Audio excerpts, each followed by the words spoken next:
আসসালামু আলাইকুম আমার ভালোবাসার মানুষেরা। আজকে আমি তোমাদের সাথে একটা মিনি ভ্লগ শেয়ার করব। সো ঈদে হচ্ছে কি প্রিপারেশন নিয়েছি সেটারই একটা শর্টকাট ভিডিও। এখানে মা পেঁয়াজ নিছে, তারপর এখানে হচ্ছে বাদাম, পেঁয়াজ নিছে হচ্ছে বেরেস্তা করবে, তার জন্য পেঁয়াজ বেরেস্তার জন্য ভেজে রাখতেছে আগে থেকেই। তারপর এখানে রোস্টের জন্য মা চিকেন ভেজে রাখবে, তার জন্য হচ্ছে জর্দার রং আর লবণ দিয়ে মাখায় রাখছিল কিছুক্ষণ।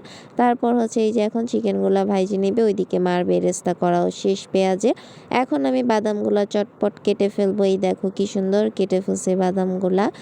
সো ক্ষীরের উপরে দিব দেখে। আর এখানে হচ্ছে মা চিকেন ভাজতেছে। আসলে ঈদের দিনের কাজ যদি একটু আগায় রাখা হয় তবে কাজ কিন্তু সহজ হয়ে যায়। এই তো সন্ধ্যাবেলা আমি হচ্ছে এখানে ক্ষীর বসাবো, তার জন্য এখানে দুধ জাল দিয়ে নিতেছি ক্ষীর বা পায়েস। সেখানে আতপ চাল মা ভিজায় রাখছে, এখানে গরুর মাংস হচ্ছে ভিজায় রাখছে গলানোর জন্য আর কি।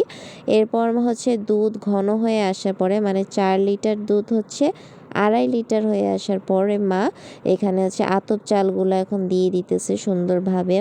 সো আমার মতো এরকম মিষ্টি লাভার কে কে আছে আমাকে একটু কমেন্ট করে জানিয়ে দিও। আর আমার ক্ষীর রান্নার রেসিপিটা কেমন লাগলো সেটিও আমাকে কমেন্ট করে জানিয়ে দিও। গরমের মধ্যে কাজ করে একটু হাঁপায়ে গেছিলাম, তাই একটু স্যালাইন খেয়ে নিলাম। সো আজকের মতো এখানেই। আল্লাহ হাফেজ, ভালো থেকো।